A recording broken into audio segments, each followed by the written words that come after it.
Hello বন্ধুরা, বেসামাল প্রেম চ্যানেলের তরফ থেকে আমি মাম্পি। আমাদের ভিডিওগুলোর নোটিফিকেশন সবার আগে পেতে হলে নিচে থাকা সাবস্ক্রাইব বাটনটি ক্লিক করে পাশে থাকা বেল আইকনটি প্রেস করে নিন। আর আমাদের ভিডিওগুলোতে লাইক, শেয়ার, কমেন্ট করতে মোটেও ভুলবেন না। ধন্যবাদ সবাইকে। কি বলছেন ভাই? সত্যি?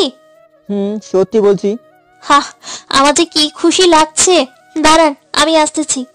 দাঁড়াতে পারবো না, বসে আছি। উফ, খুব খুশি লাগছে ভাই।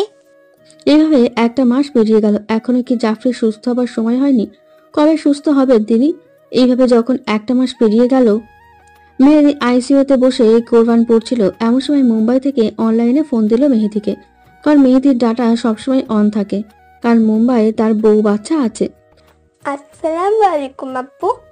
ওয়ালাইকুম আসসালাম। কেমন আছো মা তুমি? আলহামদুলিল্লাহ আব্বু।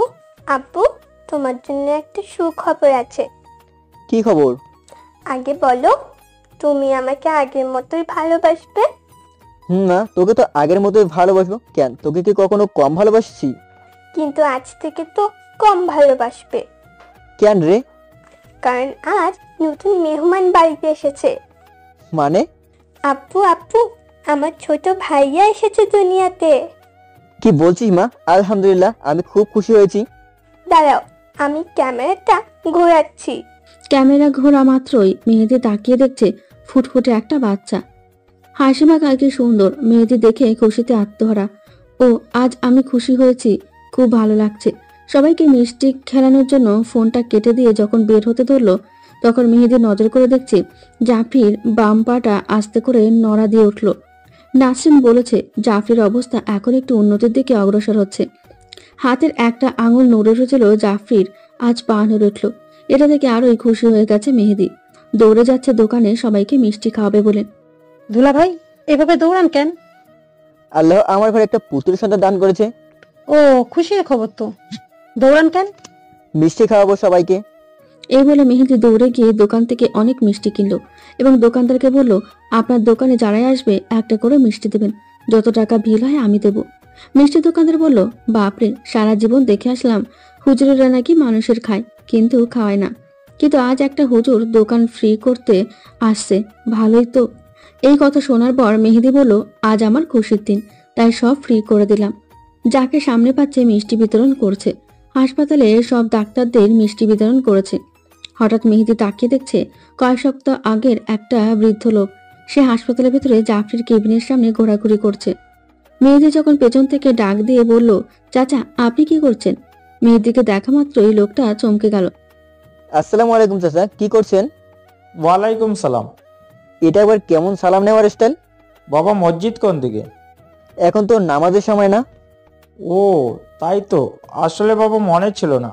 আপনার বাড়িতে কেউ নেই? আপনাকে একা ছেড়ে দেয় কেন? চলুন আপনাকে বাড়িতে দিয়ে আসি। না বাবা, ঠিক আছে, আমি নিজেই যেতে পারবো।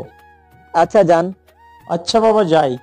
দাঁড়ান, আপনি মিষ্টি না খেয়ে কেন যাচ্ছেন? এই নেন মিষ্টি। কিসের জন্য বাবা? আমার ঘরে আল্লাহর নতুন মেহমান পাঠিয়েছে, সেই জন্য। শালা কয় কি, বউয়ের বাচ্চা হয়েছে? চাচা কিছু বললেন? না বাবা, কিছু বলি নাই। কি যেন বললেন আপনি? না বাবা, কিছু বলি নাই। ছদ্মবেশী নয়নের হাতে যখন দুইটা মিষ্টি দিল, হঠাৎ মেহেদি নজর করে দেখছে মুরব্বী চাচার দাড়ি খুলে গেছে। মেহেদি এতটাই আনন্দে ছিল মানুষের দাড়ি খুলে যেতে পারে এটা মেহেদির মাথায় আসেনি। মেহেদি বলল, চাচা আপনার দাড়ি খুলে গেছে, লাগিয়ে নিন। এই বলে মেহেদি ওখান থেকে চলে গেল। বাপ রে বাপ, বাঁচা গেল। এখনই ধরা পড়তে যাচ্ছিলাম। আসলে মেহেদি যদি হয়ে থাকে তাহলে আমি তো শেষ। নাসরিন তো আমাকে ছাড়বে না। আবার একটা হিসাব মিলছে না। মেহেদি কি করে জাফরিকে রেখে অন্য মেয়ের সাথে সংসার করছে? আরও একটা বিবাহ করলো, কারণটা কি? আবার আমার মুখে দাড়ি খুলে গেল। মেহেদি বলল, চাচা আপনার মুখে দাড়ি খুলে গেছে। আসলে হচ্ছেটা কি? কেন জানি সব কিছু গুলিয়ে যাচ্ছে। দ্যাট এখন হাসপাতাল ছাড়া যাবে না, আরো হিসাব বোঝার বাকি আছে। মেহেদি জাফরির রুমে প্রবেশ করলো মিষ্টির প্যাকেট নিয়ে। বাকি মিষ্টি নাসরিনের জন্য যখন রেখে দিতে যাবে, হঠাৎ করে মিষ্টির একটু রস জাফরির ডান পায়ে পড়ে গেল। উফ, মাঝে মাঝে কি যে কাজ করি আমি। আস্তে করে জাফরির পায়ের মিষ্টির রসগুলো মুছে দিল আর জাফরির কপালে একটা চুমু দিল। জাফরির কপালের সাথে নাকের বরাবর মেহেদি তার নাকটা লাগিয়ে বলল, কি গো, আল্লাহ আপনাকে কবে সুস্থ করে তুলবে? আর কতদিন আপনি চোখ দুটো বন্ধ করে থাকবেন? আপনার কি এখনো সময় হয়নি চোখ দুটো খোলার? আমি যে আপনাকে এভাবে আর দেখতে পারছি না। কবে এই চোখ দুটো খুলবেন আপনি? কবে আমাকে হুজুর বলে ডাকবেন? জানেন আপনাকে বড্ড বেশি মিস করতেছি। আমি যে আপনার প্রতি অনেক দুর্বল। আপনাকে বুঝি এতটাই ভালোবাসতাম, তাই না? কিন্তু কি করব, আমার যে এখনো পুরো কথা মনেই নেই। হাজারবার চেষ্টা করি মনে করার, কিন্তু মনে পড়ে না। কবে আপনি আগের মতো হাসবেন, কথা বলবেন? মেহেদি চোখের পানি ছেড়ে দিয়ে কান্না করছে, আর মেহেদির চোখের পানিগুলো জাফরি ঠোঁটে গড়িয়ে পড়ছে। বাহ। ওহ, আপনি হুম। কখন আসলেন? এই তো দাঁড়িয়ে আপনার কথাগুলো শুনছিলাম। ওহো, কি একটা রোমান্টিক দৃশ্য। আপনার চোখের পানিগুলো জাফরির ঠোঁটে পড়ছে। বোন, এই কথা বলে আর লজ্জা দিস না। শুধু দোয়া করো জাফরি যেন সুস্থ হয়। জানি না আর কতদিন লাগবে। দিন যাচ্ছে, সপ্তাহ যাচ্ছে, মাস যাচ্ছে, কিন্তু জাফরি এখনো সুস্থ হচ্ছে না। এইভাবে কেটে গেল 7 মাস। মেহেদি নজর করে দেখছে নাসরিন কান্না করছে। আপনি কান্না করছেন কেন? কি হয়েছে বলুন প্লিজ। ভাই, এই রিপোর্টগুলো দেখুন। কি আছে এই রিপোর্টে? আপনি নিজে চোখে দেখুন। আচ্ছা দেন দেখি। মেহেদি যখন রিপোর্ট হাতে নিয়ে দেখছে, রিপোর্ট তো ভালো না, এখন কি করা যায়? এখন একটাই মাত্র উপায় জানা আছে আমার, তবে জানি না এটা কতটুকু কার্যকরিতে হবে। দেখুন আপু, যেহেতু সময় খুব কম, তাই আপনি শেষ চেষ্টাটাই না হয় করুন, বাকিটা আল্লাহ দেখবেন। জি ইনশাল্লাহ ভাই, আমি দেখছি। তো এখন কি করবেন আপনি? দেখুন ভাইয়া, যেহেতু চোখগুলো নষ্ট হয়ে গেছে, তাই আমাদের শেষ চেষ্টা হচ্ছে তার চোখের অপারেশন লাগবে। আচ্ছা, যা করার প্রয়োজন আপনারা তাই করুন, শুধু আমার জাফরিকে সুস্থ করার ব্যবস্থা। হঠাৎ মেহেদির ফোন আসলো। ফোনটা রিসিভ করে দেখে তার খাদিজার আম্মু ফোন। চোখে পানি মুছে বলল, আসসালামু আলাইকুম। খাদিজার আম্মু সালামের জবাব নিয়ে বলছে, কি হয়েছে? তোমার কণ্ঠস্বরটা এমন হয়ে গেছে কেন? কি হয়েছে তোমার? কই কিছু হয়নি। আমি বললে শুনবা না তো, কারণ আমি তোমাকে চিনি। কারণ তুমি যখন তীব্র কষ্ট পাও তখন তোমার কণ্ঠটা চেঞ্জ হয়ে যায়। কি হয়েছে আমাকে বলো। জাফরি, জাফরির কি হয়েছে? ডাক্তার বলেছে জাফরির সময় অনেক কম। কি বলছো সব? আমার প্রিয় সতীনটার এত সিরিয়াস অবস্থা, আর তুমি আমাকে কিছুই বলো নাই কেন? কি করে বলতাম, তুমি তো টেনশন করতে। আমি বাংলাদেশে যাব। একা আসতে পারবে তুমি? পারবো। আমার নিজের খুব কষ্ট লাগছে এভাবে থাকতে। এদিকে নাসরিন সহ তার সব বান্ধবীরা মিলে নাসরিনের অপারেশনের জন্য ব্যবস্থা করছে। তার চোখ পরিবর্তন করতে হবে, কেন আগের চোখগুলো নষ্ট হয়ে গেছে। আর আজ জাফরির অপারেশন ডেট। 2 দিন পর খাদিজার আম্মু বাংলাদেশে আসলো। এসে মেহেদিকে ফোন দিল। আসসালামু আলাইকুম। ওয়ালাইকুম আসসালাম। কোথায় তুমি? আমি তো এয়ারপোর্টে এসেছি। আচ্ছা, এবার দেখো কালো রঙের একটা মাইক্রো তোমার কাছাকাছি দাঁড়িয়ে আছে, কি দেখতে পেয়েছো? জি দেখতে পেয়েছি। আচ্ছা, এবার ওই গাড়িতে করে চলে এসো, ওটা আমি পাঠিয়ে দিয়েছি। আচ্ছা আসছি। আনা হিব্বুকুমুল্লাহ ওয়া খাইরুম। জাজাকাল্লাহ খয়রন। নাসরিন আপু, আমার জাফরিকে দেখে রাখবেন প্লিজ। জি ইনশাল্লাহ ভাই, আমরা যথাসাধ্য চেষ্টা করব। বাকিটা আল্লাহ তাআলার উপর ছেড়ে দিন। ফি আমানিল্লাহ বোন। নাসরিন সহ বাকি ডাক্তাররা জাফরিকে অপারেশন থিয়েটারে নিয়ে গেল। মেহেদি বাইরে পায়চারি করছে, আর বিপদের সময় যে দোয়া পড়লে আল্লাহ কবুল করেন সেই দোয়াই পড়ছে বারবার। এদিকে খাদিজার আম্মু হাসপাতালে পৌঁছে গেছে। গাড়ি থেকে নেমে সোজা হাসপাতালের রিসেপশনের কাছে চলে গেছে। তার কোলে একটা ছোট্ট বাচ্চাও আছে। Excuse me ma'am. বলুন, কিভাবে আমরা আপনাকে সাহায্য করতে পারি? এখানে চিকিৎসারত জাফরি নামের কেউ আছেন? জি আছে। আপনি ওনার কে হন? আমি ওনার পরিচিত বোন। উনি এখন কোথায় আছেন? ওনার তো অপারেশন চলছে 402 নম্বর রুমে। আমি কি ওখানে যেতে পারি? জি অবশ্যই, কেন নয়, তবে বাইরে অপেক্ষা করতে হবে। জি আচ্ছা, শুক্রিয়া ম্যাম। ওকে। খাদিজার আম্মু এবার অপারেশন থিয়েটারের দিকে চলতে লাগলো। পথমধ্যে হঠাৎ সে লক্ষ্য করলো কেউ যেন তার পিছু নিচ্ছে। কিন্তু কে সে? খাদিজার আম্মু দ্রুত বেগে কেবিনের দিকে যেতে লাগলো। সেখানে গিয়ে দেখে মেহেদি কেবিনের বাইরে পায়চারি করছে। আসসালামু আলাইকুম প্রিয়। ওয়ালাইকুম আসসালাম, তুমি এসেছো? এই বলে খাদিজার আম্মুকে জড়িয়ে ধরে মেহেদি, জি, আমার সতীন জাফরি কোথায়? আর তোমার এই অবস্থা কেন? না খেয়ে খেয়ে এই কদিনে নিজের কি অবস্থা করেছো তুমি? জাফরি কেবিনের ভেতর। এখন ওর কি অবস্থা? অপারেশন চলছে, ডাক্তার না বের হওয়া অবধি কিছুই বলা যাচ্ছে না। তুমি চিন্তা করিও না, ইনশাল্লাহ জাফরি সুস্থ হবেই। ডাক্তার বলেছেন এই অপারেশনে যদি সুস্থ না হয় তবে জাফরিকে আর বাঁচানো যাবে না। জাফরির কিচ্ছু হবে না, তুমি ধৈর্য ধরো, নে সব ঠিক করে দেবেন আল্লাহ।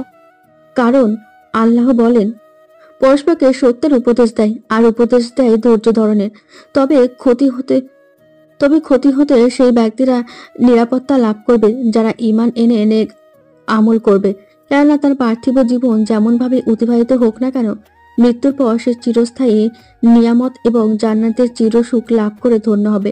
পরবর্তীতে মুমিনদের আরো কিছু গুণ বর্ণনা করা হয়েছে, অর্থাৎ তারা একে অপরকে আল্লাহ তাআলার শরীয়তের অনুবাগত্য করার এবং নিষিদ্ধ বস্তু এবং পাপাচার হতে দূরে থাকার উপদেশ দেয়।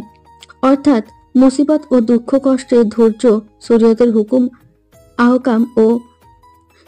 হুকুম পালন করতে ধৈর্য, পাপাচার বর্জন করতে ধৈর্য, কামনা বাসনা ও কুপ্রকৃতিতে দমন করতে ধৈর্য ধারণের উপদেশ দেয়। যদিও ধৈর্য ধারণের উপদেশ সত্যের উপদেশেরই অন্তর্ভুক্ত, তবুও তা বিশেষ করে উল্লেখ করা হয়েছে। আর তাতে ধৈর্য ধারণ ও তার উপদেশের মর্যাদা, মহত্ব এবং সুচরিত্রতায় তার পৃথক বৈশিষ্ট্য থাকার কথা সুস্পষ্ট হয়ে যায়। আচ্ছা, এবার তোমার ছেলেটাকে তো দেখো কেমন হয়েছে। ও তাই তো, আমার তো মনেই ছিল না। এই নাও। মাশাআল্লাহ, কত সুন্দর হয়েছে আমার ছেলেটা। কি নাম রেখেছো তুমি? কেন, তুমি আর আমি মিলে যে নামটা পছন্দ করে রেখেছিলাম ওটাই দিয়েছি, আব্দুল্লাহ আবু সাইদ। ও তাই তো, তা আমার ছেলের আকিকা পূরণ করেছিলে কি? করেছি, আর তখনই তো নামটা রেখেছিলাম, কিন্তু তুমি তখন না থাকায় আমার ভালো লাগেনি। আর আকিকা করা তো সুন্নাহ, যেমন আমরা জানি। ছেলের পক্ষ থেকে 2টি ও মেয়ের পক্ষ থেকে একটি বকরি আকিকা করা সুন্নত। আয়েশা, তা খাদিজা কোথায়? ওকে তো দেখছি না। ওকে খালাম্মার কাছে রেখে এসেছি। ওই দেখো আবার কান্না শুরু করে দিয়েছে। আচ্ছা, আমার কাছে দাও তো, ওকে একটু বাহির থেকে ঘুরিয়ে নিয়ে আসি। আচ্ছা নাও। আর তুমি? না, আমি এখানে থাকবো অপারেশন শেষ না হওয়া অবধি। আচ্ছা। খাদিজার আম্মু তার ছেলেকে নিয়ে একটু বাইরের দিকে গেল। ছেলে যে পরিমাণ কান্না করছে তাতে মনে হয় বাইরে না গেলে নয়। এদিকে নয়ন ও তার সাঙ্গপাঙ্গরা সবাই সারা হাসপাতালে ঘুরে বেড়াচ্ছে আর মেহেদির ওপর নজর রাখছে। নয়ন আবার বৃদ্ধের বেশ নিয়ে জাফরির কেবিনের দিকে যাচ্ছে, আর অন্যদিক থেকে কাজের আম্মু তার ছেলের কান্না থামানোর জন্য, না না, কাঁদে না বাবা, কাঁদে না, দেখো আব্বু তোমাকে পরে নিব, কেমন? না সোনা, কাঁদে না বাবু। এসে বলতে বলতে কাজের আম্মু আর নয়ন দুজন বিপরীত দিক থেকে হেঁটে আসায় হঠাৎ দুজনের ধাক্কা লেগে যায়। ফলে নয়ন পড়ে যায় আর কাজের আম্মুও পড়ে যায়। দুজনে একসাথে পড়ে যাওয়ায় আব্দুল্লাহ মানে মেহেদির ছেলে একটু ব্যথা পায় আর আরো কান্না করতে থাকে। মাফ করো মা, বুড়ো মানুষ তো ঠিক মতন দেখতে পাইনি, তাই ধাক্কা লেগে গেছে। সমস্যা নেই চাচা, আমিও না দেখে ধাক্কা দিয়েছি আপনাকে। যদি কষ্ট পেয়ে থাকেন তবে ক্ষমা করে দিন প্লিজ। আচ্ছা মা, আমার লাগেনি, আমি তাহলে এখন আসি। হ্যাঁ। হঠাৎ খাজ্জার আম্মু লক্ষ্য করলো বৃদ্ধ মানুষটা দাড়ি খুলে যাচ্ছে। আরে এই তো সেই লোকটা যে মেহেদিকে মেরে মাটি চাপা দিয়েছিল। ইনি এখানে কি করছেন আর বয়স্ক মানুষের রূপ ধারণ করেছেন কেন? লোকটা চলে গেল আর খাজ্জার আম্মু বাইরে চলে গেল। অপারেশন থিয়েটার থেকে একে একে সব ডাক্তার বের হতে থাকলো। মেহেদি তাদের সামনে গিয়ে দাঁড়ালো। মেহেদি বলল, এখন কি অবস্থা জাফরির? কেউ কিচ্ছু না বলে শুধু পাশ কাটিয়ে চলে গেল। সবশেষে নাসরিন বের হলো। নুসরাত আপু, আমার জাফরি এখন কি অবস্থা? আসলে কি আপু? দেখুন ভাইয়া, আমরা আমাদের যথাসাধ্য চেষ্টা চালিয়ে যাচ্ছি, এরপরেও ওর কোনো পরিবর্তন করতে পারিনি। ওর চোখগুলো পরিবর্তন করে দিয়েছি। তাহলে কি আমি আর জাফরিকে পাবো না? এখন 48 ঘন্টা না হওয়া অবধি কিছুই বলা যাচ্ছে না। আর তাছাড়া জাফরিও মনে বেশ জোর পাচ্ছে না। সে ভাবছে আপনি তাকে ছেড়ে চলে গেছেন, এর কারণে ও মনে মনে অনেকটাই ভেঙে পড়ে। এখন বাকি সব আল্লাহ তাআলার হাতে। কাজের আম্মু বাইরে থেকে ফিরে এসে দেখে তার স্বামী মন খারাপ করে বসে আছে। তার সে এগিয়ে গিয়ে বলল, কি ব্যাপার, তুমি এমন করে বসে আছো কেন? আর জাফরির অপারেশন কি শেষ? তাহলে? এবার মেহেদি মাথা তুলে বসলো। কাজের আম্মু দেখলো মেহেদির চোখে পানি। কি ব্যাপার, তুমি কান্না করছো কেন? জাফরির কিছু হয়নি তো? ডাক্তার বলেছে 48 ঘন্টা না হওয়া অবধি কিছুই বলা যাচ্ছে না। এখন তুমি বলো আমি এখন কি করব? আল্লাহর রাসূলুল্লাহ এর যখন মন খারাপ লাগতো তখন তিনি আসমানের দিকে তাকিয়ে থাকতেন আর বেশি বেশি নামাজ আদায় করতেন। আর যারা মুমিন বান্দায় তাদের আল্লাহ বিপদ আপদের মাধ্যমে পরীক্ষা নিয়ে থাকেন। মুমিন বান্দার বিপদ আপদের কারণ মুমিন বান্দার প্রতি বিপদ আপদ আল্লাহ তাআলার ভালোবাসার বহিঃপ্রকাশ। আল্লাহ তাআলা মুমিন বান্দাকে অত্যন্ত ভালোবাসেন। তিনি কখনো তার বান্দাকে বরবাদ করে দিতে চান না, এমনকি বান্দার সম্পদের সামান্য ক্ষতিও তিনি বরদাস্ত করেন না। তাই তার রক্ষা করার জন্য কোরআনে কারিমে সূরা বাকারের শেষ দিকে 1 পৃষ্ঠা ব্যাপী একটি আয়াত নাজিল করেছেন। হাদিসে পাকের বর্ণনা অনুযায়ী আল্লাহ তাআলা তার অফুরন্ত ভালোবাসার মাত্র 1 ভাগ তামাম মাখলুকের মধ্যে বন্টন করেছেন, আর অবশিষ্ট 99 ভাগ তার নিজের নিকট রেখে দিয়েছেন, যা দিয়ে তিনি মুমিন বান্দাকে মহব্বত করে থাকেন। তো লক্ষ্য করলে দেখা যাবে আল্লাহ তাআলা বান্দার প্রতি বিভিন্ন সময়ে যেসব বালা মুসিবত ও বিপদ আপদ দেন তাও মূলত তার ভালোবাসার বহিঃপ্রকাশ। বস্তুত বিপদ আপদ দিয়ে তিনি বান্দাকে জান্নাতের উপযোগী করে নেন, তার মর্যাদা বৃদ্ধি করেন, গুনাহ মাফ করেন এবং সতর্ক সংকেত দিয়ে সুপথে ফিরে আসার সুযোগ করে দেন। আচ্ছা, ইনশাআল্লাহ আমি ঠিক এমনটাই করব। আরেকটা জিনিস আমি লক্ষ্য করেছি যা হয়তো তুমি জানো না। কি জিনিস? তোমাকে যেই ছেলেগুলো মেরেছিল তাদের মধ্যে একজন এই হাসপাতালেই আছে, তাও আবার রূপ ধারণ করে। কি বলো এসব? আর তুমি তাকে চিনলে কিভাবে? আমি সেদিকে অবছায়ায় তাদের দেখেছিলাম, আর আজকে তার সাথেই আমার ধাক্কা লেগে যায়, যার কারণে আমার চিনতে খুব একটা অসুবিধা হয়নি। কিন্তু ওরা আবার এখানে কেন? আর কি চাই ওরা? তা তো জানি না, তবে একটুকু বলতে পারি ওরা হয়তো আবার তোমার বা জাফরির ক্ষতি করতে পারে। তুমি ঠিকই বলেছো। এখন থেকে আমি জাফরির বেশি খবর খেয়াল রাখবো ইনশাআল্লাহ। এদিকে নয়ন ও তার লোকেরা জেনে গেছে যে জাফরির অপারেশন চলছে আর মেহেদিও আছে সেখানে। তাই নয়ন বলল, দেখ, খবর একদম পাক্কা। জাফরির অপারেশন চলছে আর সুস্থ হতে 2 থেকে 3 দিন লাগতে পারে, আবার সুস্থ নাও হতে পারে। জি বস, আমরাও শুনেছি। তাহলে এখন কি করবেন? আমি যেটা চাই তা যে কোনো মূল্যে নিজের করেই ছাড়ি, আর যদি না পাই তবে কাউকে পেতেও দেব না আমি। এখন শোন আমি কি বলি। হ্যাঁ বলুন। সবসময় নজর রাখবি কখন জাফরি একা থাকে, তখন আমাকে জানাবি, কেমন? জি বস, আমরা আজ থেকেই নজর রাখছি ওদের উপর। অপারেশনের পরের দিন। খাদিজার আম্মু, তুমি গিয়ে খেয়ে নাও, অনেক বেলা হয়েছে। আর তুমি? আমি খাবো না। কেন খাবে না? এমনি আমার খেতে ইচ্ছে করছে না। তা বললে তো হবে না, তুমিও চলো আমার সাথে। না, একসাথে দুজনে যাওয়া যাবে না। আগে তুমি খেয়ে নাও আর আমার ছেলেটাকে কিছু খাওয়াও। দেখো অনেকক্ষণ হলো কান্না করছে। আচ্ছা তাহলে আমি আসি, কেমন? কি আমানিল্লাহ। খাদিজার আম্মু খাবার খাওয়ার জন্য চলে গেল আর মেহেদি একাই ওখানে বসে রইল। এদিকে কিছু সময় পর জোহরের আজান দিয়ে দিল। মেহেদি ভাবলো, জাফরিকে একা রেখে যাবো কিভাবে? খাদিজার আম্মু তো এখনো আসলো না। তাই একটা নার্সকে সেখানে রেখে মেহেদি নামাজ পড়তে যাবে ভাবলো। যথারীতি একটা মেয়ে নার্সকে রেখে সে নামাজ আদায় করতে গেল। এদিকে নয়নের লোকজন সবাই নজর রেখেছিল তাদের উপর। যখনই দেখলো ওরা চলে গেছে তখনই, হ্যালো বস। হ্যাঁ বল। বস, মেহেদি এখন নামাজে গেছি জাফরিকে রেখেই। ও, তাহলে তো সুযোগ পেয়েই গেছি। না বস, আর একটা সমস্যা আছে। আবার কি সমস্যা? কেবিনে একটা নার্স রেখে গেছে মেহেদি। আচ্ছা, কোনো ব্যাপার না, আমি দেখছি ব্যাপারটা। জি বস। মেয়েটি না থাকায় নয়ন চুপি চুপি জাফরি কেবিনে প্রবেশ করে। সেখানে যাওয়ার পর, আরে আপনি কি আর এভাবে এই কেবিনে আসলেন কিভাবে? আমি যেই হই না কেন তা জেনে তোমার কোনো কাজ নেই। সরে যাও আমার পথ থেকে। না, আমি যাব না। ঠিক আছে, আমার পথে বাধা হয়ে দাঁড়ানোর শাস্তি তুমি এক্ষুনি পাবে। এই বলে নয়ন নার্স এর মাথা বরাবর ভারী কিছু একটা দিয়ে আঘাত করে, ফলে নার্স জ্ঞান হারায়। নয়নকে জাফরির পাশে বসে বলতে থাকে, কি গো সুন্দরী, কেমন আছো তুমি? বলছিলাম না আমি যা চাই তা নিজের করেই ছাড়ি, নইলে কাউকে পেতে দেই না। আর তুমি কিনা আমার প্রস্তাবকে না করে দাও। এর শাস্তি এতদিন যেমন পেয়েছো ঠিক এখনো পাবে। কি এমন হতো যদি তুমি ওই গাইয়া হুজুরকে বিয়ে না করে আমায় বিয়ে করতে? জানো আমি তোমাকে রাজরানীর মতো করে রাখতাম, কিন্তু আজ তোমার এই ভুলের কারণেই আজ তোমার এই অবস্থা। তবে এখন আর সেই সুযোগ নেই। বিদায় জাফরি, বিদায়।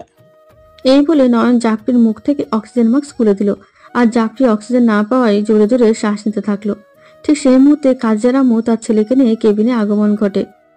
কেবিনে সে দেখে জাফরির বেডের কাছে কেউ দাঁড়িয়ে আছে, আর জাফরি জোরে জোরে শ্বাস নিচ্ছে। কাজের আম্মু বলল, এই কে আপনি? আর জাফরির কেবিনে প্রবেশ করছেন কেন? এই চুপ, একদম চুপ। নয়ন উল্টো দিকে ঘুরেছিল, যেই মাত্র না কাজের আম্মুর দিকে তাকালো অমনি সে চিনতে পেরে যায়। আপনি? আপনি মানে? তুমি আমাকে চেনো? কেন চিনব না? আপনিই তো সেই লোক যে মেহেদিকে মেরে মাটি চাপা দিয়েছিলেন। ও, তাহলে তুমি মেহেদিকে বাঁচিয়েছিলে সেদিন, তাই না? জি। আমার শত্রুকে বাঁচানোওয়ালা তো শত্রুই হয়, তাই না? ঠিক আছে, এবার তোমাকেও মরতে হবে তাহলে। এই বলে নয়ন কাজের আম্মুর দিকে অগ্রসর হতে লাগলো। খবরদার আমার দিকে এগোবেন না, নইলে। নইলে কি? বলো। নয়ন ওনার দিকে এগিয়ে যেতে থাকে। এদিকে কাজের আম্মু ভয় পেয়ে যায়। নয়নকে কাজের আম্মুর দিকে ছুরি চালিয়ে দেয়, কিন্তু কাজের আম্মু তা হাত দিয়ে প্রতিরোধ করায় ছুরি গিয়ে তার হাতে লেগে অনেকখানি কেটে যায়। অনেক রক্ত বের হতে থাকে সেখান থেকে। ঠিক সেই মুহূর্তে মেহেদির আগমন ঘটে কেবিনে। মেহেদি আসা মাত্রই নয়ন টের পেয়ে যায় আর বাইরের দিকে যেতে থাকে। মেহেদি দরজা খুলতে নয়ন তার মুখোমুখি হয়ে পড়ে। কে আপনি, আর এই কেবিনে কি করছেন? নয়ন কিছু না বলে মেহেদিকে জোরে ধাক্কা দিয়ে বাইরে চলে যায়। মেহেদি তাল সামলাতে না পেরে পড়ে যায়। কাজের আম্মু তার স্বামীকে দেখতে পেয়ে বলে, ওগো খাদিজার আব্বু, এটাই সেই লোকটা যে তোমাকে মেরে ফেলতে চেয়েছিল, আর আজ সে জাফরিকে মারতে এসেছিল। ধরো ওকে। মেহেদি 7 পাঁচ না ভেবে বাইরের দিকে দৌড়াতে লাগলো। সে দেখলো নয়ন পালিয়ে যাচ্ছে। মেহেদি নয়নের থেকে অনেক দূরে থাকায় নয়নকে ধরতে পারছে না। তাহলে এবার কি করা যাবে? মেহেদি দৌড়াতে দৌড়াতে ভাবলো ওকে থামানোর উপায়। চোর চোর, কেউ ধরো ওকে, ও চুরি করে নিয়ে পালাচ্ছে। এবার আর নয়ন যায় কোথায়? জনগণ মিলে ওকে ধরে গণধোলাই দিতে থাকলো। মেহেদি ভিড় ঠেলে ভেতরে গিয়ে দেখে জনগণের মার খেয়ে নয়ন বেচারা আধমরা হয়ে গেছে। তাই জনগণকে থামিয়ে দেয় সে। কোনো মতে নয়নকে পাশের একটা বেডে ওঠায় মেহেদি। নয়নের কলার চেপে ধরে বলে ওঠে, তোর এত বড় সাহস, তুই আমার জাফরির গায়ে হাত দিস? আমাকে মাফ করে দেন ভাই। আর এমন। পুরোটুকু বলার আগে মেহেদি জোরে একটা থাপ্পড় মারে নয়নের গালে। নয়ন তার মা সহ্য করতে না পেরে জ্ঞান হারিয়ে ফেলে। পরে মেহেদি আবার পুলিশকে খবর দিয়ে নয়ন সহ সবাইকে ধরিয়ে তুলে দেয় তাদের হাতে। এত কিছু পড়ার পর হঠাৎ মেহেদির মনে হলো, আমার জাফরির কি অবস্থা এখন? তার কিছু হয়নি তো? এদিকে নয়ন কাজের আম্মুর হাতে ছুরি দিয়ে আঘাত করায় অনেক রক্ত পড়েছে। আবার জাফরির অক্সিজেন মাস্ক খুলে দেওয়ায় সেও যন্ত্রণায় ছটফট করছে। কাজের আম্মু ডাক্তারদেরকে ডাকতে লাগলো। তার চিৎকারে সবাই কেবিনের দিকে যেতে থাকে। নাসরিন দ্রুত কেবিনের দিকে গিয়ে দেখতে পায় তাদের এই অবস্থা। পরে একজন নার্স এসে কাজের আম্মুকে ড্রেসিং টেবিলে নিয়ে যায়। আর নাসরিন জাফরির কাছে গিয়ে দেখে সে অক্সিজেনের অভাবে ছটফট করছে। তা সে যথাসম্ভব মাস্কটা পরিয়ে দেয় আর শরীরে ইঞ্জেকশন পুশ আপ করে নেয়। একটু পর জাফরি স্বাভাবিক অবস্থায় চলে আসে। দেখে নাসরিন স্বস্তির নিঃশ্বাস নিল। মেহেদি জাফরির কেবিনে এসে দেখে খাদিজার আম্মুর হাতে ব্যান্ডেজ করা, আর জাফরির পাশে বসে আছে। আপনারা জাফরিকে রেখে কোথায় গিয়েছিলেন? মাফ করবেন আপু, আজ আমার ভুলের জন্যই এমনটা হলো। না যেতাম আমি জাফরিকে একা রেখে, না হয়তো এমন ঘটতো না। দেখো, যা হয় ভালোর জন্যই হয়। আল্লাহ বলেন, তোমার যে কল্যাণ হয় তা আল্লাহর পক্ষ থেকে হয়, আর যে অকল্যাণ হয় তা তোমার নিজের আমলের কারণে হয়। অর্থাৎ আল্লাহ সব সময় বান্দার মঙ্গল করেন, কিন্তু বান্দা ভুলক্রমে বা ইচ্ছাকৃতভাবে নিজেই নিজের অকল্যাণ করে থাকে। আল্লাহ তাতে বাধা দেন না, বান্দার স্বাধীন ইচ্ছা শক্তিকে অব্যাহত রাখার স্বার্থে। তাই যে ভালো কর্ম করবে সে নেমত লাভ করবে, আর যে অন্যায় করবে সে বিপদে পতিত হবে। তবে এটাও তাকদীর অনুযায়ী হয়ে থাকে, যা পূর্বে নির্ধারিত হয়েছিল। প্রকৃত ঈমানদারদের জন্য ভালো মন্দ উভয়টি কল্যাণকর হয়ে থাকে। যেমন রাসূল বলেন, মুমিনদের ব্যাপারটি কতই না বিস্ময়কর, তার সমস্ত কাজই তার জন্য কল্যাণকর। যদি তার কোনো মঙ্গল স্পর্শ করে সে আল্লাহর শুকরিয়া আদায় করে, এটা তার জন্য কল্যাণকর হয়। আর যদি তার কোনো মন্দ স্পর্শ করে সে সবর করে, আর এটাও তার জন্য কল্যাণকর হয়। আর তাছাড়া নয়নের কি অবস্থা এখন? ওকে পুলিশ ধরে নিয়ে গেছে। নয়ন করেছে এসব? জি, কেন বলুন তো? ভাই, আপনি হয়তো জানেন কিন্তু মনে নেই, নয়ন এর আগেও জাফরির ক্ষতি করার চেষ্টা করেছে। এর জন্য ওকে একবার জেলেও দেওয়া হয়েছিল। ওই ছেলেটাই মেহেদিকে মেরে মাটি চাপা দিয়েছিল। এসব আপনি কি বলছেন আপু? জি আমি ঠিকই বলছি, আমায় মাফ করবেন আপু। আসলে মেহেদির ভুলে যাওয়ার সুযোগকে আমি জাফরির থেকে আলাদা রেখেছিলাম, এটা আমার একদম ঠিক হয়নি। আর হ্যাঁ, সেদিন রাতে বিস্তারিত বলো নাসরিনকে। আর হ্যাঁ, আবার আমি আর কারো অধিকার থেকে বঞ্চিত করব না, কারণ আল্লাহ তাআলা কারো অধিকার বঞ্চিতকারীকে কখনো ক্ষমা করেন না। আচ্ছা ঠিক আছে, এবার জাফরি সুস্থ হওয়া অবধি অপেক্ষা। 48 ঘন্টা হতে আর মাত্র 2 ঘন্টা সময় আছে। এর মধ্যে যদি জাফরি সুস্থ না হয় তবে আর কখনো সুস্থ হতে পারবে না। আসুন জেনে নিই পরের পর্বে। মেহেদি উজু করে প্রথমে 2 রাকাত ওজুর নামাজ আদায় করে নিল। তারপর রাসাতুল হাজতের নামাজ পড়ে আল্লাহর দরবারে দোয়া প্রার্থনা করলো। নামাজ শেষ করে মেহেদি জাফরির কেবিনে প্রবেশ করলো। সেখানে গিয়ে দেখলো নাসরিন ও তার স্ত্রী মাথা নিচু করে বসে আছে। মেহেদি হঠাৎ তাদের কাছে এগিয়ে গেল আর বলল, কি ব্যাপার, আপনারা এত চিন্তিত কেন? কিছু হয়েছে কি? আসলে ভাইয়া, আমরা যথাসাধ্য চেষ্টা করেছি, কিন্তু কিন্তু কি? আসলে ভাইয়া, আমরা জাফরিকে বাঁচাতে পারলাম না। হয়তো আর কিছু সময়ের অতিথি হয়ে আছে জাফরি আমাদের মাঝে। এই কথা শোনা মাত্রই মেহেদি হাঁটু গেড়ে মেঝেতে বসে পড়ল আর অঝরে কান্না করতে লাগলো। কাজের আম্মু মাথা নিচু করে কান্না করেছে তার সতীনের জন্য। আসলে তার ভুলের জন্যই আর জাফরির অবস্থা। সে যদি মেহেদিকে আর না লুকিয়ে রাখতো তবে জাফরির এমন অবস্থা হতো না। এই জন্য বারবার নিজেকেও দোষারোপ করছে খাদিজার আম্মু। মেহেদি জাফরির একটা হাত তার নিজের হাতের মুঠোয় করে নিয়ে অঝরে কান্না করতে থাকে। জাফরি, আজ আমার জন্য হয়তো তোমার এই অবস্থা। সেদিন যদি তোমাকে ওভাবে তাড়িয়ে না দিয়ে মেনে নিতাম তাহলে হয়তো তুমি এমন করতে না। আর আমি বা কি করতাম বলো? আমি তো তোমাকে চিনতেই পারিনি, আর আমার এখনো কিছুই মনে পড়ছে না। কিন্তু তোমার মতো, হ্যাঁ ঠিক তোমার মতো কেউ একজন আমার স্বপ্নে আসে, এসে আমাকে আদর করে, মাথায় বিলি কেটে দেয়, আমার মাথা ব্যথা করলে মাথা টিপে দেয়, আমার পাঞ্জাবি টেনে ধরে বলে, কি গো হুজুর, এভাবে কোথায় যাচ্ছ আমাকে একা রেখে? আমাকেও সাথে নাও তোমার, আমি তোমার পর। কিন্তু বিশ্বাস করে জাফরি, আমি তোমাকে স্পষ্ট দেখতে পাই না, শুধু আবছা দেখতে পাই। কিন্তু আমার জন্য মনে হয় ওরা তুমিই ছিলা। প্লিজ জাফরি, আমাকে একা রেখে যেও না, প্লিজ ফিরে এসো আমার কাছে। কথা দিচ্ছি আমি আর কখনোই তোমাকে কষ্ট দেব না। প্লিজ জাফরি, আমাকে একা রেখে যেও না। এভাবে অনেকক্ষণ ধরে কান্না করছে মেহেদি, কিন্তু জাফরির কোনো সাড়া নেই। চোখ ড্যাব ড্যাব করে অনেকক্ষণ হলো মেহেদির দিকে চেয়ে আছে জাফরি। সে দেখছে কান্নায় আর চোখের পানিতে মেহেদির মুখ ভেজে গেছে। এভাবে অনেকক্ষণ জাফরি মেহেদির দিকে তাকিয়ে থাকে। একটু পর মেহেদি যখন মাথা তুলে একবার জাফরির দিকে তাকায় তখন সে বড়সড় একটা টাস্কি খায়। সে কি ঠিক দেখছে নাকি চোখের ভুল? মেহেদি ক্ষীণ গলায় বলল, জাফরি, জাফরি তুমি বেঁচে আছো? কেন? আমার মারা যাবার অপেক্ষায় আছেন নাকি, যে কখন আমি মারা যাব? যখন মেহেদি এসব বলছে তখন খাদিজার আম্মু জাফরির দিকে এক পলক তাকায়। সে অবাক হয়ে যায় যে জাফরি বেঁচে আছে নাকি সে ভুল দেখছে। আমি কি চোখের ভুল দেখছি নাকি সত্যি তুমি? আরে বাবা হ্যাঁ, আমি বেঁচে আছি। তো কি হয়েছে শুনি? এই কথা বলার সাথে সাথে মেহেদি ফ্লোর থেকে উঠে জাফরিকে জড়িয়ে ধরে আর অনেকক্ষণ ধরে জাফরির চোখে মুখে কানে চুমু দিতে থাকে, যেন আজ যায় জাফরিকে প্রথমবার আদর করছে। জাফরি বলল, ব্যাস অনেক হয়েছে, আর না, এখানে অনেক মানুষ আছে। জাফরি, জাফরি আমি জাস্ট বিশ্বাস করতে পারছি না যে তুমি বেঁচে আছো। কেন, আমার মৃত্যুর প্রতীক্ষা করছিলেন বুঝি? এই কথা বলার সাথে মেহেদি জাফরির মুখ চেপে ধরে আর বলে, ঈশা তুমি কি বলছো? আর একবার যদি মরার কথা বলছো তো আমার থেকে খারাপ আর কেউ হবে না, এই বলে দিলাম। আপনাকে ছাড়া আমার বেঁচে থেকে কি লাভ শুনি? যাকে এত ভালোবাসলাম সেই আমাকে দূরে ঠেলে দিল, তাহলে আমি কি নিয়ে বাঁচবো বলতে পারেন? আসলে আমার কিছুই মনে নেই, সেই জন্য তোমাকে চিনতে পারিনি। কিন্তু বিশ্বাস করো, আমি যখন জানতে পেরেছি যে তুমি আমার স্ত্রী তখন নিজের উপর অনেক রাগ হয়েছিল, জানো, যে আমি কেন বা তোমার উপর এমন ব্যবহার করেছিলাম। কিন্তু তুমি তো মারা গিয়েছিলে, তাহলে আবার বেঁচে উঠলে কিভাবে? আসলে আমি মারা যাইনি। মানে? আসলে গতকাল রাতে আমার হুঁশ ফিরে আসে যখন আপনি ঘুমিয়ে পড়েছিলেন। যখন আমার হুঁশ ফেরে তখন আমি প্রথমে আপনাকে দেখতে পাই আর চমকে উঠি যে আমি কি ভুল দেখছি নাকি ঠিক দেখছি। পরে নিজেকে একবার চিমটি দিয়ে দেখলাম না, আমি ঠিকই দেখছি। পরে ভাবলাম আপনাকে একবার ডেকে দেই, কিন্তু সেদিনকার কথা মনে পড়তে মনটা খারাপ হয়ে যায়। যে আমাকে নিজের থেকেও বেশি প্রিয় ভাবতাম, যাকে নিজের থেকেও বেশি ভালোবেসেছি, আজ সেই আমাকে অস্বীকার করে। পরে ভাবলাম আপনি হয়তো নিজের ভুল বুঝতে পেরেছেন, তাই আমার কাছে এসেছেন।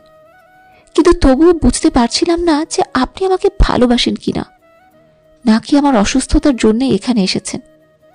তাই আপনাকে যাচাই করতে আমি নাসরিনকে এসব বলি যে আমি মারা যাচ্ছি।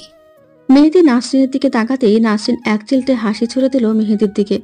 ও তাহলে এসব আপনারা প্ল্যান করে রেখেছেন আমার জন্য?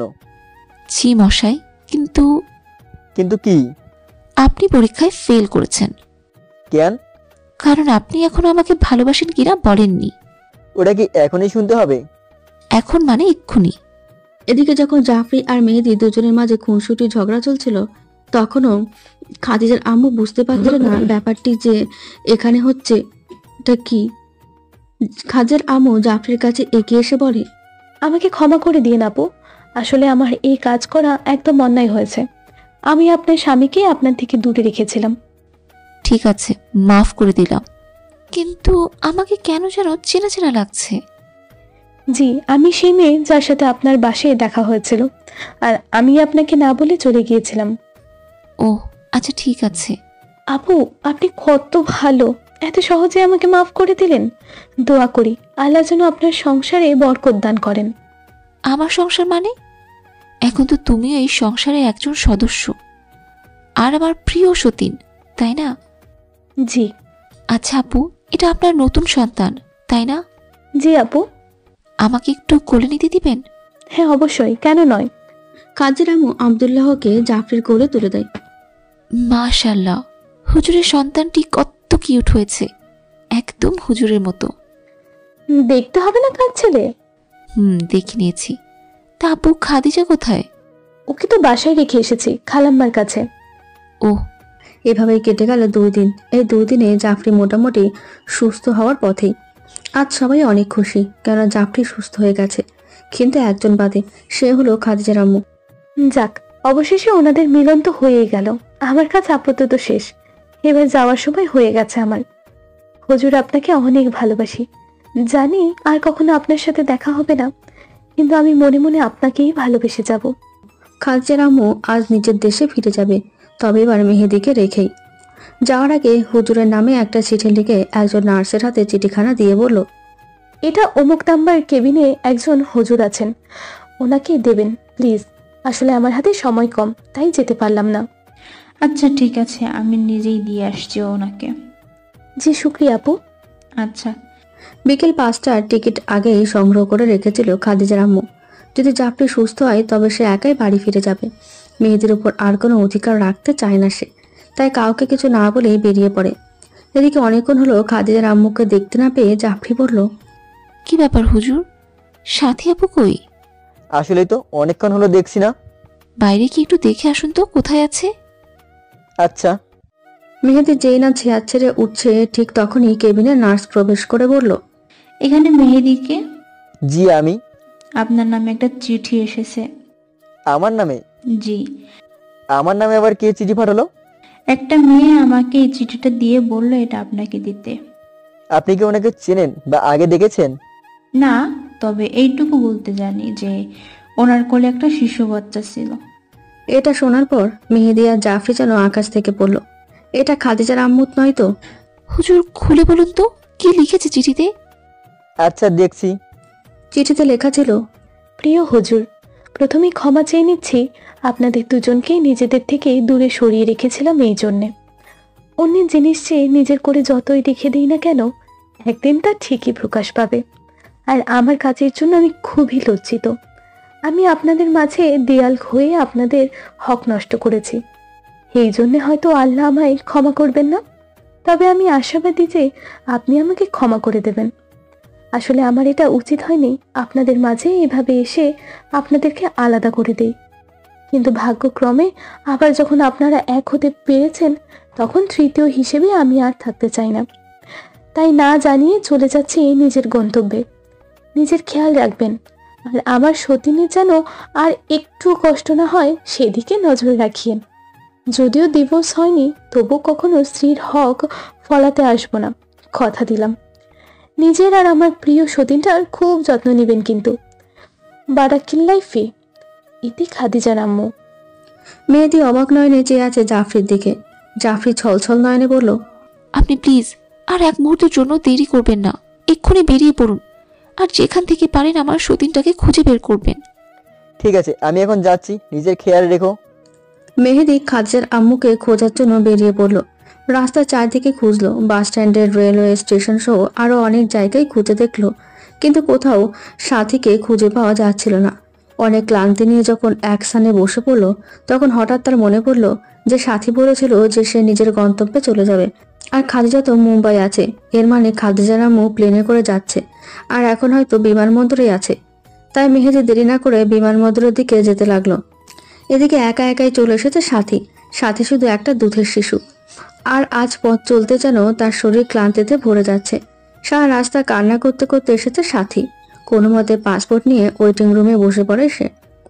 হুজুর, আমাকে মাফ করে দিন প্লিজ। আমি আর আপনাদের মাঝে বাধা হয়ে থাকতে চাই না, তাই আপনাকে না জানিয়েই চলে এসেছি। এতক্ষণ হয়তো আপনি আমাকে খোঁজাও শুরু করে দিয়েছেন, কিন্তু আপনি এখানে আসার আগেই আমি হয়তো চলে যাব। হ্যাঁ, অনেক দূরে চলে যাব আপনার থেকে, যাতে আপনার আর জাফরির মাঝে কখনো বাধা হতে না পারি। এদিকে নিজের তোয়াক্কা না করে সাথীর খোঁজ করেই যাচ্ছে মেহেদি। অনেকক্ষণ পর বিমানবন্দরে এসে পৌঁছাতে পেরেছে সে। এখানে এসে ভেতরের দিকে যাচ্ছে সে। বেখেয়ালিভাবে দ্রুত ভেতরের দিকে যাওয়ার সময় হঠাৎ অনেকক্ষণ হলো বসে আছে সাথী। এদিকে ছেলের কান্না যেন থামছেই না, তাই বাধ্য হয়ে বাইরের দিকে যেতে হলো তাকে। হলে বাবালে, কাঁদে না সোনা। দেখেছো, আমরা প্লেনে চড়ে খাদিজা আপুর কাছে যাব, তখন অনেক মজা হবে। কেমন? এমন করে না বাবা, লোকে তো পচা বলবে, ছি ছি, আব্দুল্লাহ কত পচা, কত কান্না করে। দেখেছো কাণ্ড, এখনো থামার কোনো নামই নেই। সাথী এদিকে ওদিকে হাঁটাহাঁটি করছে, কিন্তু বাচ্চার কান্না যেন থামছেই না। তাই ভাবলো একবার বাইরে থেকে একটু খাবার কিনে দিই, তাহলে হয়তো থামবে। সাথী যখন বাইরের দিকে যাচ্ছিল তখন দেখলো বাইরে অনেক ভিড় লেগে রয়েছে। সবাই কি নিয়ে যেন বলাবলি করছে। ব্যাপারটা প্রথমে গুরুত্ব না দিয়ে এগিয়ে যেতে লাগলো, কিন্তু সে যতই এগিয়ে যাচ্ছে বাচ্চার কান্নার আওয়াজ যেন আরো বেড়ে যাচ্ছে। সে যেন জানান দিতে চাইছে, আম্মু সামনে চলো, সামনে চলো। অনেকক্ষণ খেয়াল করার পর সাথীর কেমন যেন মনে হলো ভেতরের লোকটাকে একবার দেখা উচিত, কিন্তু এত ভিড় ঠেলে যাবে কিভাবে? আসসালামু আলাইকুম প্রিয় পাঠক পাঠিকারা। আজকের প্রশ্ন, ভিড়ের মাঝে ওটা কে ছিল, আর মেহেদির বা কি হলো? গল্পটি এখানেই শেষ নাকি পরের মোড় অন্যদিকে নিতে চাইছে? জানতে হলে পরের পর্বের অপেক্ষা করুন। মেহেদি বেখেয়ালিভাবে সিঁড়ি দিয়ে উঠতে গিয়ে হঠাৎ পা পিছলে পড়ে যায় সে। মাথায় প্রচন্ড আঘাতপ্রাপ্ত হয়ে ঘটনাস্থলে জ্ঞান হারিয়ে ফেলে। মেহেদির পড়ে যাওয়া দেখে সবাই ছুটে চলে আসে মেহেদির কাছে। এসে প্রথমে তাকে চেনার চেষ্টা করছে, সবাইকে বলা বলি করছে কে এই ব্যক্তি, আর এভাবে পড়ে গেলেন কেন। ভিড় ঠেলে এক যুবক সামনে এগিয়ে এলো আর বলল, এভাবেই কি সবাই চেয়ে চেয়ে দেখবেন, নাকি তাকে হাসপাতালে নেওয়ার ব্যবস্থাও করবেন? সবাই তার কথার সাথে মিলিয়ে বলল, হ্যাঁ হ্যাঁ, তাই করা যাক। সাথী তার বাচ্চাকে ভিড়ের মাঝের ব্যক্তিটিকে একবার দেখতে চাইলো, কিন্তু ভিড় বেশি থাকায় সামনে যেতে পারলো না, তাই সেখান থেকে চলে এলো সে।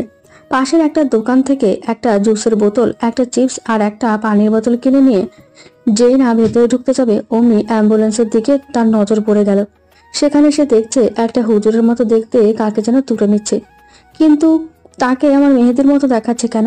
আর ওই রকম জুতো তো মেহেদিও পরে, তাহলে ওটা আবার মেহেদি নয় তো? অনেকটা আবেগ নেই অ্যাম্বুলেন্সের দিকে এগিয়ে যায় সে। এদিকে অ্যাম্বুলেন্সে প্রায় তোলাই হয়ে গেছে মেহেদিকে। এমন সময় একটা মেয়ে বলল, একটু দাঁড়ান, এটা কে? কাকে নিয়ে যাচ্ছেন? আমরা তো এনাকে চিনি না। ইনি তো ভেতরে যাওয়ার সময় সিঁড়িতে পা পিছলে পড়ে গিয়েছিলেন, তাই ওনাকে হাসপাতালে নিয়ে যাচ্ছি। আমি কি ওনাকে একবার দেখতে পারি? জি অবশ্যই। অ্যাম্বুলেন্স থেকে একটু বের করার পর তাকে দেখে সাথী থ মেরে দাঁড়িয়ে পড়ল। চোখ থেকে পানি পড়া শুরু হয়ে গেছে তার, কারণ এটা আর কেউ নয়, মেহেদি এটা। কি ব্যাপার, আপনি কি এনাকে চিনেন? সাথী কান্না করে দিয়ে বলল, জি, এটা আমার স্বামী। সবাই বেশ অবাক হয়ে তাকিয়ে আছে তার দিকে। তো এতক্ষণ কোথায় ছিলেন আপনি, আর এনাকে দেখেননি কেন? আসলে আমি... এতটুকু বলার আগেই আরেকজন বলল, পরিচয় পড়ে দিয়ে আগে ওনাকে হসপিটালে নিয়ে যান, মাথায় মনে গুরুতর আহত পেয়েছেন। হ্যাঁ ঠিক বলেছেন, আপনিও চলে আসুন এই অ্যাম্বুলেন্সে। ঠিক আছে।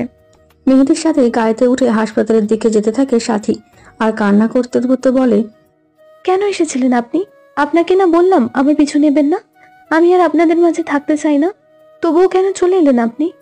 আজ আমার জন্য আপনার কত কষ্ট পাচ্ছেন। এই বলে কান্না করছে সে। এদিকে অ্যাম্বুলেন্স সেই হাসপাতালে এলো যেখানে জাফরিও আছে। একটা বেডে করে মেহেদিকে আনা হচ্ছিল, আর সাথে কান্না করতে করতে তার সাথেই আসছিল। এই কয়েকদিনে হাসপাতালে প্রায় সবাই মেহেদির সাথে পরিচিত হয়ে গেছে, তাই মেহেদিকে হাসপাতালে আনা মাত্রই সবাই এগিয়ে এসে বলতে লাগলো, কি হয়েছে মেহেদির, ওর এই অবস্থা কেন? ভিড় ঠেলে মেহেদিকে ভেতরে আনা যাচ্ছিল না। এই দেখতে পেয়ে নাসরিন বলল, কি ব্যাপার, কি হচ্ছে এখানে? একজন বলে উঠল, মেহেদি অনেক আঘাত পেয়েছে, তাই তাকে হাসপাতালে আনা হচ্ছে। কি বলছেন এসব? কই দেখি দেখি। ভিড় কমিয়ে দিয়ে নাসরিন দেখতে পেল মেহেদি বেডে রক্তাক্ত অবস্থায় শুয়ে আছে, আর তার পাশে সাথী দাঁড়িয়ে আছে। সাথীকে বলল, কি হয়েছে মেহেদি ভাইয়ের, এমন হলো কি করে? এদিকে সাথী শুধু কান্নাই করে যাচ্ছে, কিছু বলছে না সে। মেহেদিকে এমার্জেন্সিতে নেওয়া হলো। ভেতরে শুধু নাসরিন আর ডাক্তারেরা গেল, তাই সাথী দেরি না করে বাচ্চাটিকে নিয়ে জাফরির কেবিনে গেল। এদিকে জাফরি সে কখন থেকে মেহেদির জন্য অপেক্ষা করছে। মেহেদির আসার কোনো নামগন্ধ নেই। সে ভাবছে সাথী আপুর আবার কিছু হলো নাকি, এখনো তাকে খুঁজে পাওয়া যায়নি। কিন্তু এত সময় তো লাগার কথা না, আর আমার এমনই বা লাগছে কেন, যেন কিছু হয়েছে আমার সাথে। একটু পর কেবিনে সাথী প্রবেশ করলো। জাফরি বলল, আপু তুমি চলে এসেছো, কোথায় গিয়েছিলে?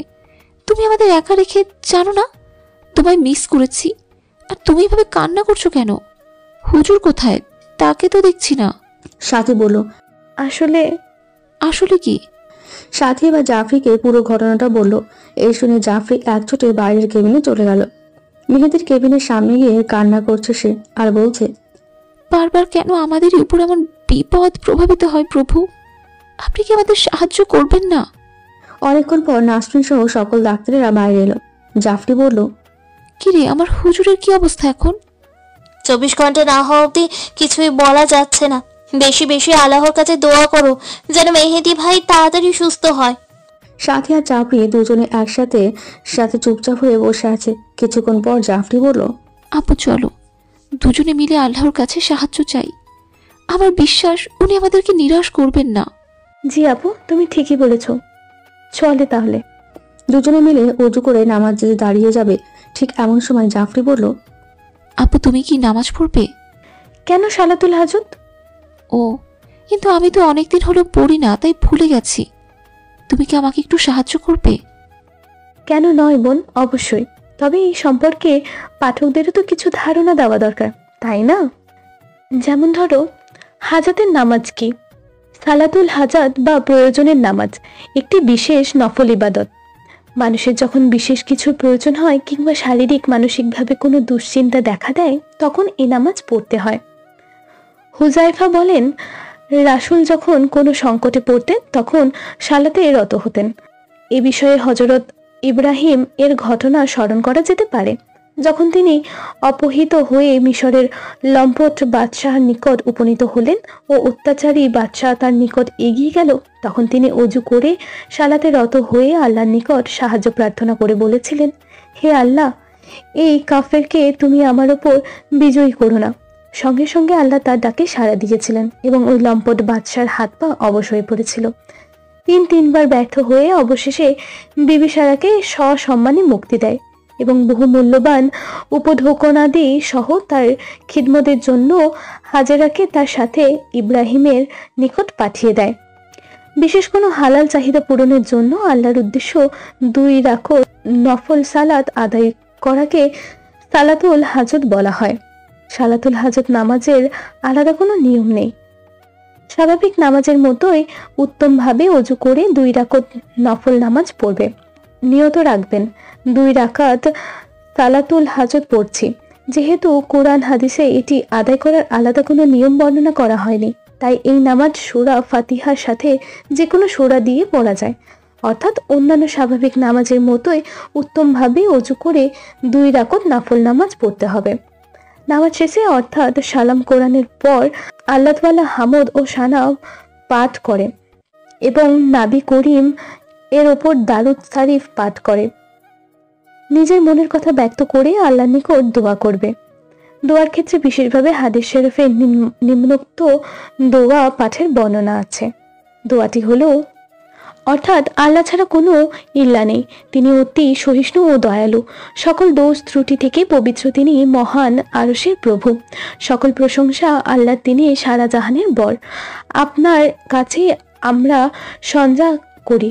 আপনার রহমত আকর্ষণকারী সকল পুণ্যকর্মের ওয়াসিলায় আপনার ক্ষমা ও মাগরিফত আকর্ষণকারী সকল ক্রিয়াকাণ্ডের বরকত, সকল নেক কাজ সাফল্য লাভের এবং সব ধরনের গুনাহ থেকে নিরাপত্তা লাভের।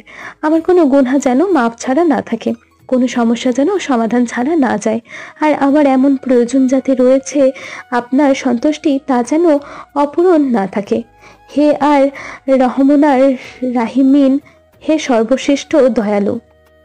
সুতরাং দোয়ার ক্ষেত্রে হাদিস শরীফে বর্ণিত উপরোক্ত দোয়াটি অন্যান্য দোয়ার সাথে নামাজের শেষে বিশেষভাবে পড়া যেতে পারে, তবে দোয়াটি পড়তেই হবে এমন নয়। আপনি 2 রাকাত নফল হাজতের নামাজ শেষ করে আপনার মত করে দোয়া করলেও কোনো অসুবিধা নেই।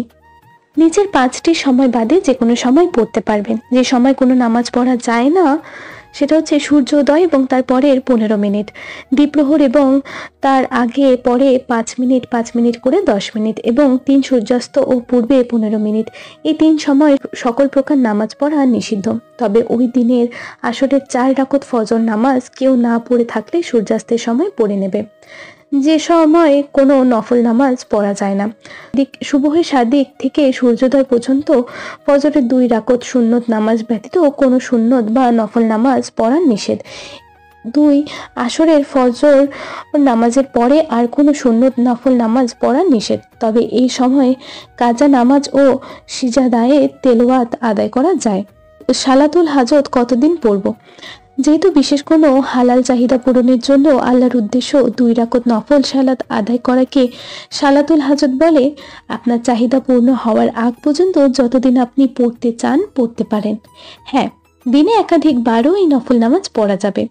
দোয়া কবুলের জন্য সালাতুল হাজতের পাশাপাশি তাহাজ্জুদের নামাজ পড়েও দোয়া করতে পারেন। আচ্ছা, আমি এবার আদায় করে নিচ্ছি। দুজনে মিলে সালাতুল হাজত নামাজে দাঁড়িয়ে গেল। অনেকক্ষণ নামাজ পড়ে কান্নাকাটি করতে থাকে প্রভুর কাছে। কিছুক্ষণ পর এশার আজান হলো। দুজনে একসাথে এশার নামাজটা আদায় করে তসবিহ তহলিল করছে, আর জাফরি হুজুরের কথা ভেবে মন খারাপ করে বসে আছে। সাথী বলল, বোন, তুমি কি এখন আমার উপর রেগে আছো? না তো, কেন? আমি তোমার উপর রাগ করবো কেন? এই যে আজ আমার জন্য তোমরা এত বছর নিজেদের থেকে দূরে ছিলে, আবার যখন এক হতে চাইলে ঠিক তখনই আবার একটা ঝড়। না বোন, আসলে আল্লাহ তাআলা তার বান্দাদেরকে কঠিন থেকে কঠিনতম বিপদের মুখে ফেলে দেখতে চান যে আমরা তাকে ভুলে গেছি কিনা। আর আমরা যদি তাকে না ভুলে তার ইবাদতে তারই থেকে সাহায্য চাই, তবে তিনি অনেক খুশি হন আর কাউকে ফিরিয়ে দেন না। তবে যাদের ফিরিয়ে দেন তাদের বোঝা প্রয়োজন আল্লাহ হয়তো এর থেকেও বেশি নিয়ামতপূর্ণ বস্তু আমাদের জন্য নির্ধারণ করে রেখেছেন।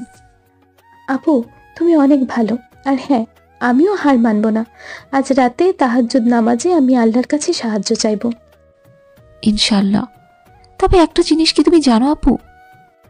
কি জিনিস? আপু, তাহাজ্জুদ নামাজ কত রাকাত? কেন, তুমি কি জানো না বুঝি?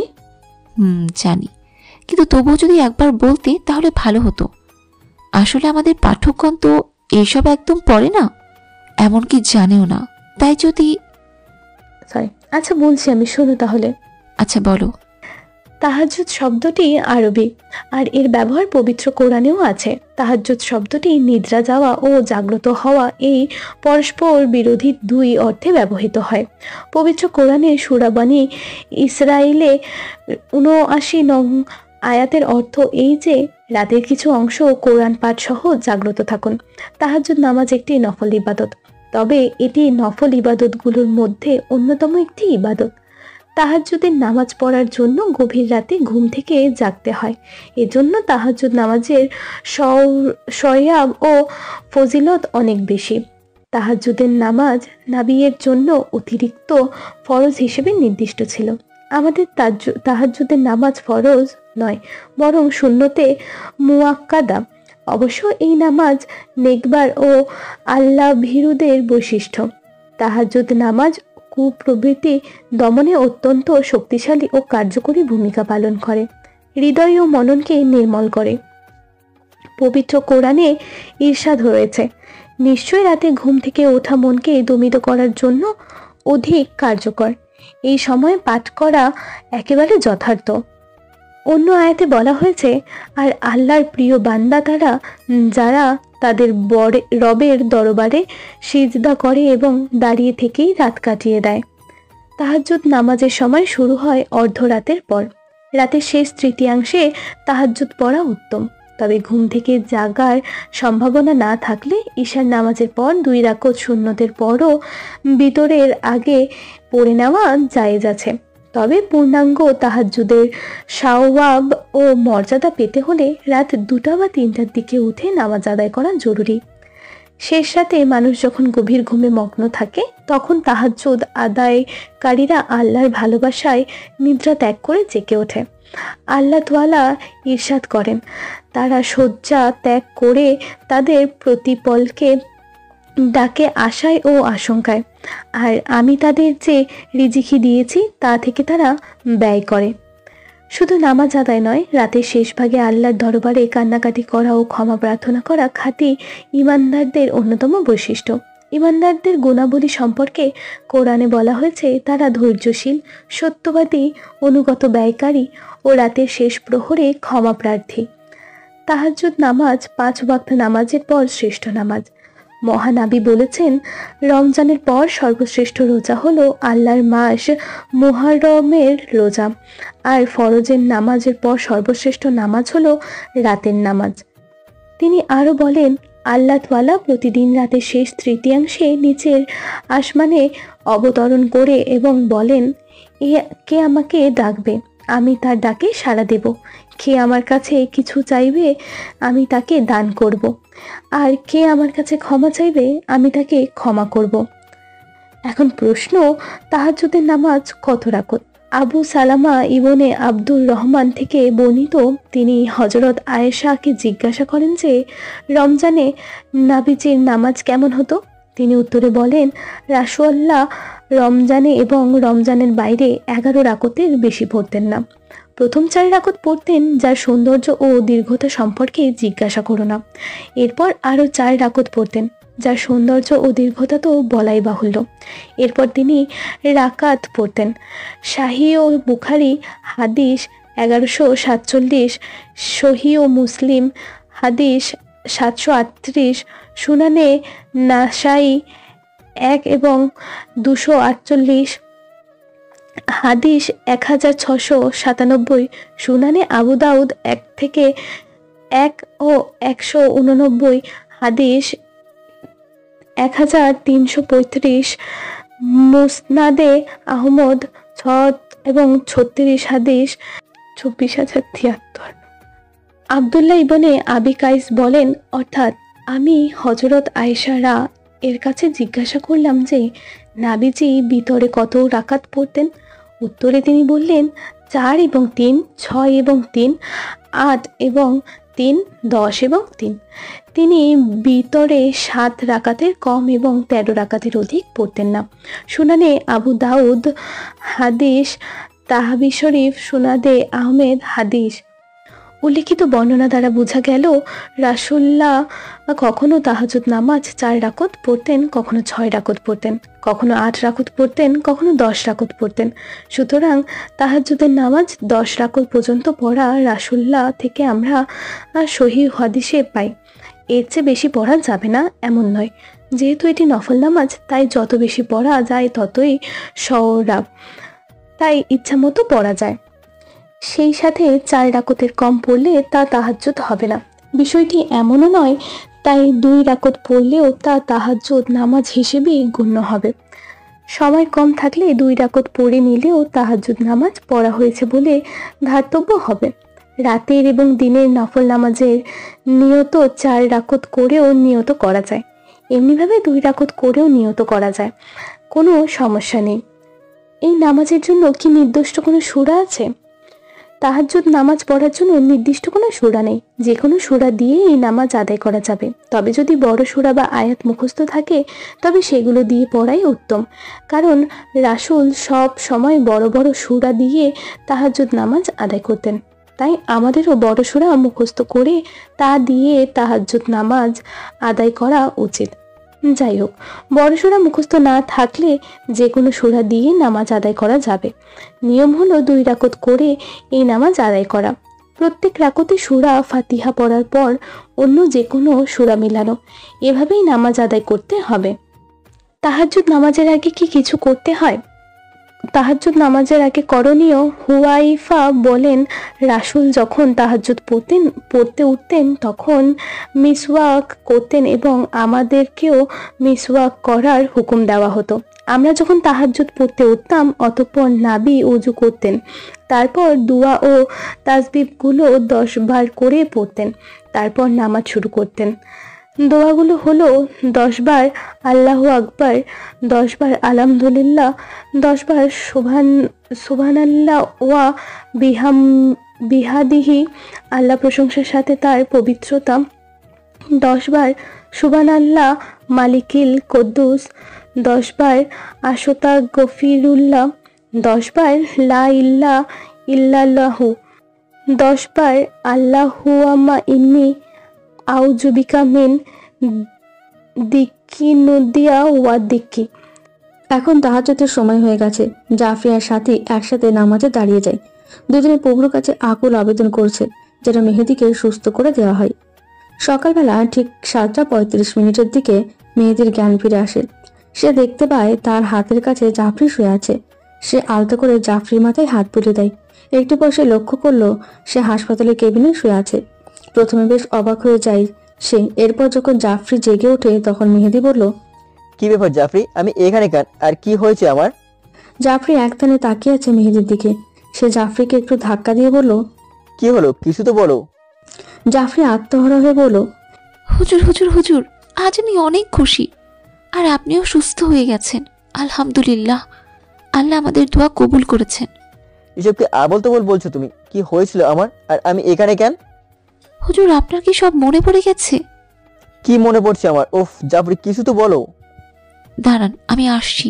এই বলে এক ছোটে নামাজের ঘরে চলে আসে জাফরি।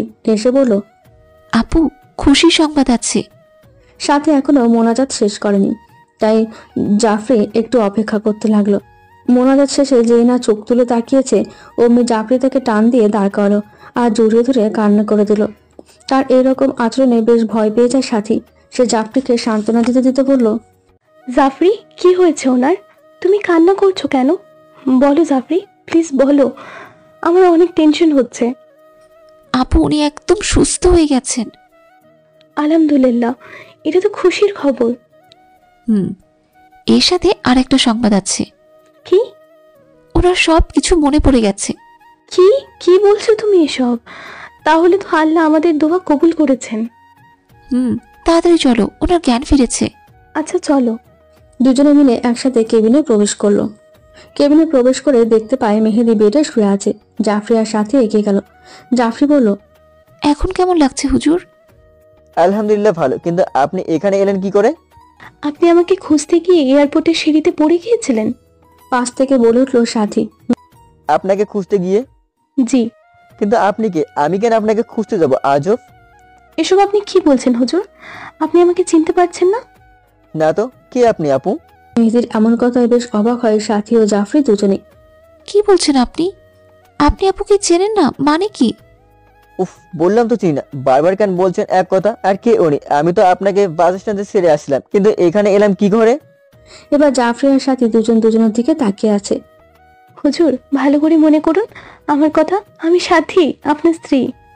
কি যা তা বলছেন আপনি? আপনি কেন আমার স্ত্রী হতে যাবেন? আমার স্ত্রী তো জাফরি। তবে কেন জানি মনে হচ্ছে আপনাকে কোথাও যেন দেখেছি।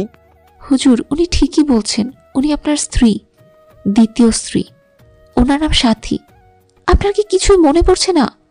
খাদিজা, আব্দুল্লাহ, এদের কারো কথাই কি মনে পড়ছে না? উফ, মাথাটা প্রচুর ব্যথা করছে। এই বলে মেহেদি আবার জ্ঞান হারালো। জাফরি তাড়াতাড়ি গিয়ে নাসরিনকে ডেকে আনলো আর সাথী কেবিনের এক কোণে দাঁড়িয়ে কান্না করছে। জাফরি বলল, কান্না করো না আপু, দেখবে একসময় হুজুরের সবই মনে পড়বে, তুমি কোনো চিন্তা করিও না। কিন্তু উনি যদি আমাকে অস্বীকার করে তবে আমার সন্তানগুলোর কি হবে? আপনি শান্ত হন আপু, আল্লাহ নিশ্চয়ই এতটা কঠোর নয়, তিনি অতি দয়ালু, তিনি আমাদের ঠিকই সাহায্য করবেন।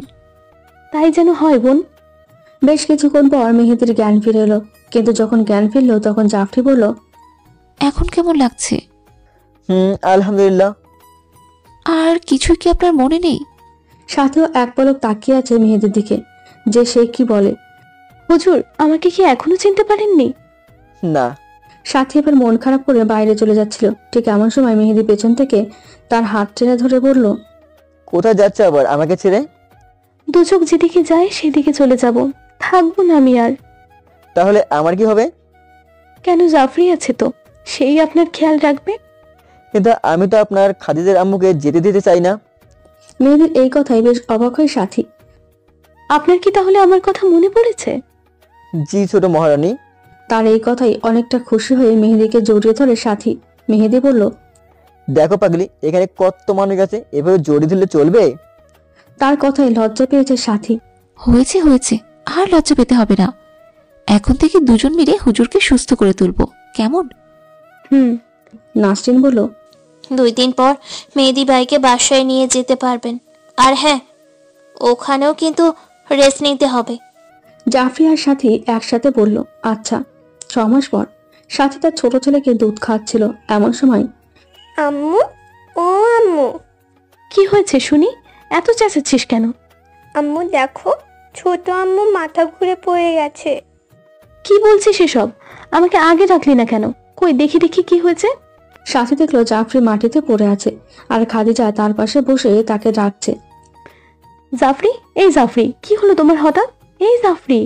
খাদিজা তাড়াতাড়ি তার আব্বুকে কল দিলে তার আব্বু বাইরে ছিল, তাই বাড়িতে এসে জাফরিকে নিয়ে হাসপাতালে রওনা দিল। হাসপাতালে আসার 8 ঘন্টা পর, জাফরি এখন কি অবস্থা আপু? ও হঠাৎ জ্ঞান হারালো কিভাবে? আসলে কি আপু?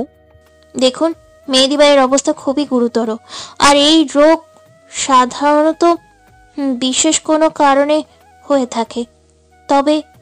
তবে কি আপু? তবে যদি আপনি আমাদের সবাইকে মিষ্টি খাওয়ান, তবে এই রোগ থেকে মুক্তি পাওয়া যাবে। এসব আপনি কি বলছেন আপু? এমন ধরনের আবার রোগ হয় নাকি? জি, কেন হবে না শুনি। দেখুন আপু, হেয়ালি না করে বলুন জাফরির আসলে কি হয়েছে, এদিকে আমি। হ্যাঁ আপু, বলুন প্লিজ। আগে কথা দিন আমাদের সবাইকে মিষ্টি খাওয়াবেন। আচ্ছা ভাই, কথা দিলাম, যত খুশি পারেন খাওয়াবো। এবার বলুন তো হয়েছেটা কি? আপনি বাবা হতে চলেছেন। কি? জি, ঠিকই শুনেছেন, আপনি বাবা হতে চলেছেন, আর আমি খালা হতে চলেছি। আলহামদুলিল্লাহ আপু, এটা তো অনেক খুশির সংবাদ। আপু, আমি কি জাফরির সাথে এখন দেখা করতে পারি প্লিজ? কেন নয়, যান। তবে আমাদের মিষ্টি? ওটা আপনাকে ভাবতে হবে না, যত খুশি পারেন খাওয়াবো। আগে আমার পাগলিকে দেখে আসি। নাসরিন আর সাথী দাঁড়িয়ে দাঁড়িয়ে শুধু হাসছে আর মেহেদির কাণ্ডগুলো দেখছে। আম্মু, আম্মু, আমার আরেকটা বোন হবে? হ্যাঁ আম্মু, আরেকটা বোন হবে। তবে তুমি কিন্তু তাকেও যত্ন নিবে, এখন যেমন আব্দুল্লাহকে যত্ন নিচ্ছ, কেমন? আচ্ছা। কেবিনে এসে মেহেদি দেখছে জাফরি চুপ করে শুয়ে আছে। কি ব্যাপার মহারানী, এত কিছু হয়ে গেল আর আমাকে বললেন না একবারও? জাফরি তাতেও কিছু বলছে না। কি ব্যাপার, তুমি কি আমাদের সন্তান আসায় খুশি নও? আসলে তা নয়, ভাবছি আমাদের সন্তান আসায় খাদিজা আর আব্দুল্লাহর প্রতি আমার যদি ভালোবাসা কমে যায় তখন। ইন্নামা আমালু বিন নিয়াত, আল্লাহ তাআলা বলেছেন সকল কিছু নিয়াতের উপর নির্ভরশীল। তুমি যেমনটা চাইবে ঠিক তেমনটাই হবে, বুঝলে? বুঝলাম। তো কি বুঝলে? বুঝলাম এখন আমার থেকে আপনাকে 6 হাত দূরে থাকতে হবে। কেন, এমন কেন? কারণ আমার কাছে তো বাচ্চা আছে, আর আপনি চাইলেও আমার কাছে আসতে পারবেন না। এটা কোন কথা? এভাবে কেটে যাচ্ছে মেহেদি, জাফরি আর সাথীর সংসার। সবাই মিলে কেমন খুনসুটো করে দিন কাটাচ্ছে। মেহেদি যখন জাফরির সাথে ঝগড়া করে তখন সাথী এসে তাকে বাঁচায়, আর সাথীর সাথে যখন ঝগড়া লাগে তখন জাফরি হয় মেহেদির সাপোর্টার। প্রিয় পাঠকগণ, কেমন আছেন সবাই? আশা করি সবাই ভালো আছেন, আর আমিও ভালো আছি। শুধু গল্প পড়ার জিনিস নয়, এটা দেখে অনেক কিছু শেখারও আছে, আবার বোঝারও আছে। গল্প শুধুমাত্র তাকেই লেখা বানায় যিনি নিজে আমলগুলো করেন এবং অন্যকে এই ব্যাপারে উৎসাহিত করেন। ধন্যবাদ। আবার হাজির হব পরের গল্প নিয়ে। ততদিন ভালো থাকুন, সুস্থ থাকুন।